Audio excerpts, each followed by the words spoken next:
Hello and welcome back to the Cosmic Engine for another episode of Emote. Today I'm going to be doing my quick starter guide to role-playing for non-role players, and I'm going to be giving you explanations and in-game examples so that you can see what things would look like in-game. I'm going to be going through this step by step, and I'm going to make a few assumptions before we start. The first assumption will be that you've created a character in the game that you want to play and you're happy with its appearance, and you have created a semblance of a backstory and personality for your character. You kind of got a rough idea of what kind of character you want to play as. Step 1 is find people to RP with before you start RPing. Many people will say to you, go jump in an RP with just anyone. I don't. I think it's important that you realise that there is a lot of RPs out there with very bad habits, and if not just bad, outright bad role players. And I think it's very important that people who want to start and get into role playing go out and find a buddy or a guild or a community of players to role play with and learn from. In my opinion, I suggest you find a good guild. Search through forums, find a guild that suits your character but also suits your interests, something that appeals to you. If you want to roleplay a soldier, for example, why not find a guild that does soldier roleplay?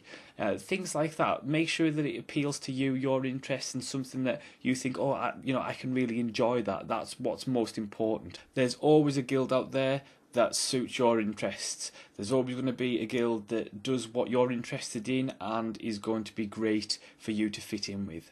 The reason for finding a good RP guild is very simple. Finding a group of like-minded people who are friendly and helpful will help you leaps and bounds when you're first starting out in role-playing. You will have a good environment, a friendly, safe environment to learn and practice in. Don't be afraid to say that you're new. People will be really glad to help out someone who's new and will end up giving you really helpful tips to improve your RP skills. The best way to go about finding a really good role-playing guild is to search through forums, read comments from both members and other members of the community, and at the end of the day, go and talk to them. Send one of them a whisper in game, send them an email, send them a message through some form, and get talking to the people in that guild. Get a feel for the type of characters they are in real life and what kind of characters they play in the game. It might take a few tries to find a really good guild that you're happy with and you're comfortable with really nice people in, but it's so rewarding to do, and it's worth taking the time to do. More importantly, finding a really good role-playing guild with really fantastic people will reap great rewards, and you will make so many friends, and sometimes lifelong friends. Step 2, basic rules and terms. There are many intricacies and etiquettes of role-playing, and I won't be going into all of them today. As I say, it's a quick start guide, but the main basic rule that I would say to people is respect. Yes, respect. Be polite and respectful towards other players. Don't harass people, don't grief people, and if you see a role-playing event go on, maybe a guild doing a guild-based role-play event, don't interrupt them. If you wish to join in and try joining in with them, it's best, I always say, to send one of the characters a whisper and ask, can I join in? And be polite about it. If they say no, they say no. But sometimes they'll say, oh yeah, come and join in, that's not a problem. But be polite and be respectful. That's most important. If you give respect, you get respect, and that is really important in the role-playing community. Understand the difference between in-character and out-of-character. Things that are in-character are things that your character is saying or doing. Out-of-character is something that you as the player are saying or doing.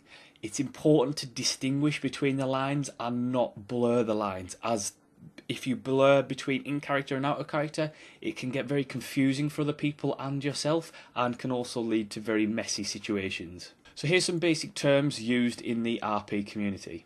RP obviously stands for roleplay. OOC means out of character. So for example, you would say maybe in game, just hold on a second, I am going to run around and take screenshots out of character, meaning that he's not running around aimlessly in character. IC is the opposite, is in character. You are in character, so you're acting as your character. If you're in character, you tend to be role-playing. And for example, you would say in guild chat, I am on the Imperial fleet if you're in Star Wars, and I'm in character on the fleet, so I'm currently in roleplay. So if you do approach me, I will be in character. GM. GM stands for Games Master, and a Games Master is someone who is acting as a storytelling guide, or someone who is controlling the narrative of a role playing session, or someone who is just running an event. They are usually, you would get a GM for a role playing event, and they would act as NPCs and other characters. RL is short for real life. Scene. Scene means that it is a location where a group of role players may be interacting. It tends to be freeform and not scripted, but sometimes it can be scripted. Scripted RP, or otherwise known as set. A set is basically very much like a scene is. It's a location where a group of role players are role playing, but it tends to be in storylines, so it's very scripted. There usually there's a lot of story going on, and most of the time, not all the time, but most of the time, there usually is a set outcome to those events that has been pre-planned by those role players. Story arc. A story arc is usually a term that we use for a group of stories. So, for example, a group of role-playing sessions, maybe 3 or 4, will have all been under the same story arc because they all involved the same story, and it was just different parts of the same story. So let's move on to step 3, which is understanding your chat channels. It's important to distinguish between in-character channels and out-of-character channels. As a general rule, and this is a general rule, anything said in /say is in character, so that is role-playing. And things like general chat, guild chat, and group chat are usually out of character. It's best to check, and it's best always to check with the people that you're role-playing with to make sure what is the in-character channels and what is the out-of-character channels. Obviously, if you're role-playing with someone who's not in your guild or not in your group and you can't contact them, you can also speak to them in /say out of character by putting brackets around what you're saying, like so.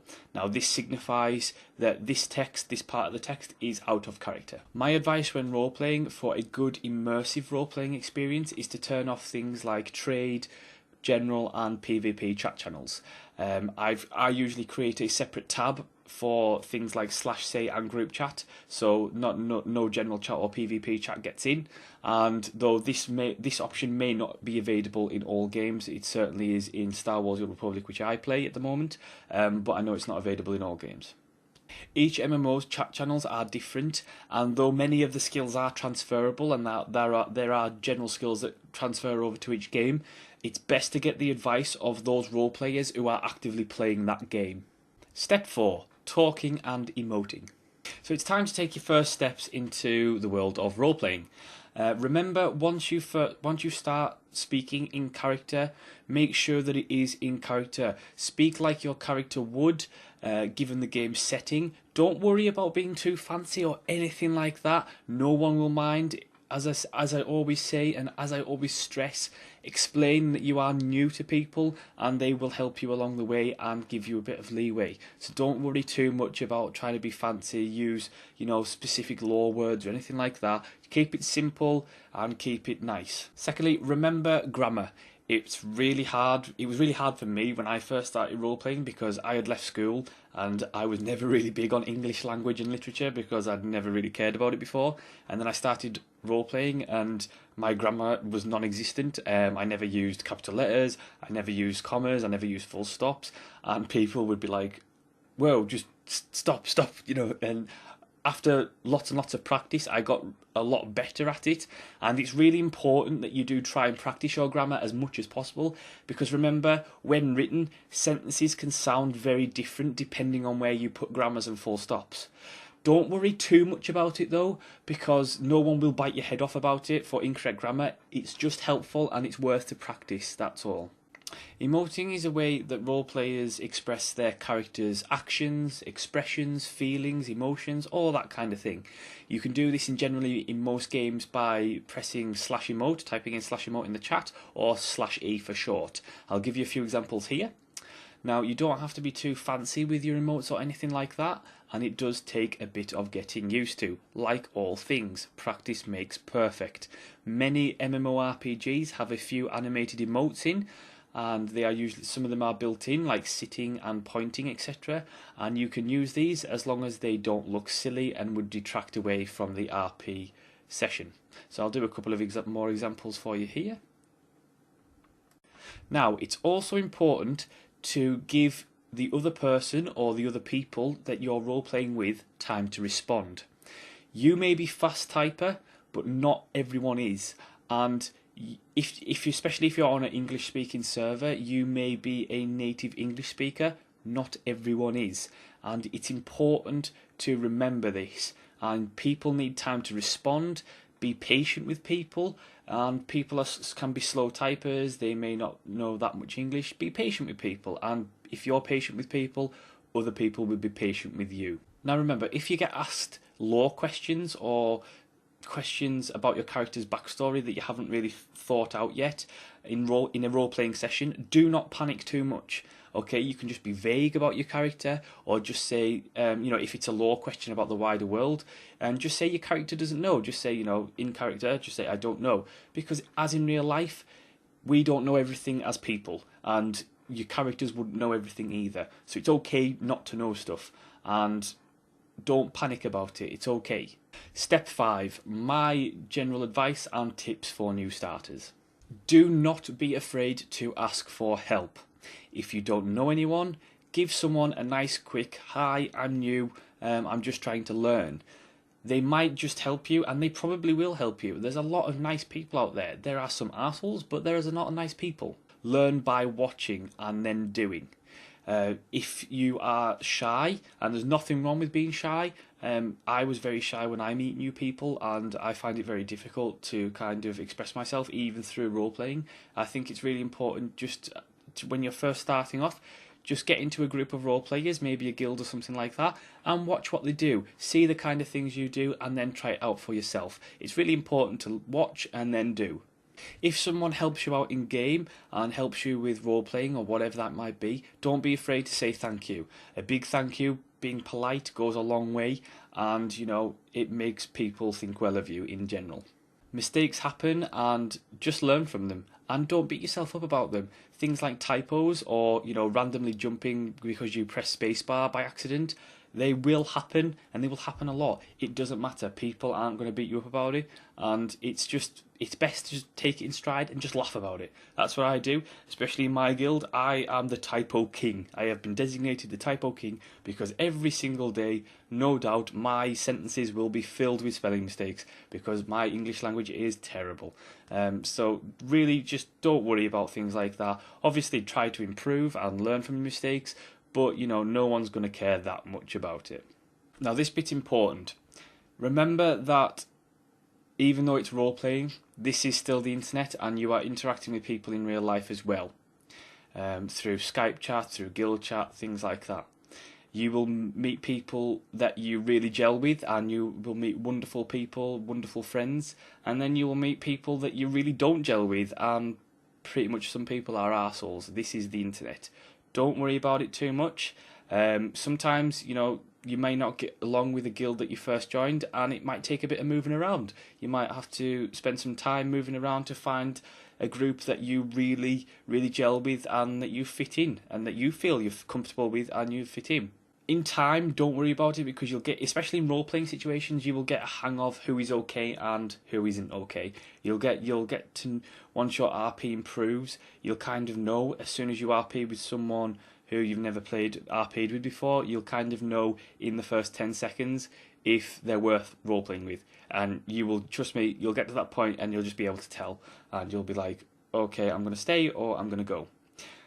And that leads me on, that's really important to, if role-playing gets weird, and I mean really weird, I'm talking kind of like harassment, offensive things, or things that you're uncomfortable with, just walk away. Don't create drama about it. If you're unsure about someone's meaning of a certain sentence or someone's intent, send them a whisper out of character and just ask. But as I say, if it's something that's you're completely uncomfortable with, just walk away. Don't create drama about it. Don't get into any conflicts or anything like that. Just walk away. Just leave, and it's not a problem because that's not the kind of RP you want. And sometimes nor is it normal. Things like offensive things just aren't normal. And if it's reportable, I do urge people to report bad things because that's the only way that these people get punished. Not every role-playing experience turns out as great as it should, and sometimes it takes a couple of tries and a couple of different RP sessions to get into it. So do hang in there and do not give up, because role-playing can be such rewarding experience and you can make a lot of great friends through role-playing. And that's it for this episode. Thank you so much for watching. Do share and subscribe to the channel. Do share the video. It's really important that we get as much people to view the series as possible, especially non-role players. If you do have any questions or need any help getting into role playing, do leave a comment or send me a private message. I will gladly help anyone out who's interested in knowing more about role playing or needs some advice or needs some help. I'm happy to give my time to you. So thank you very much for watching, and I will see you next time.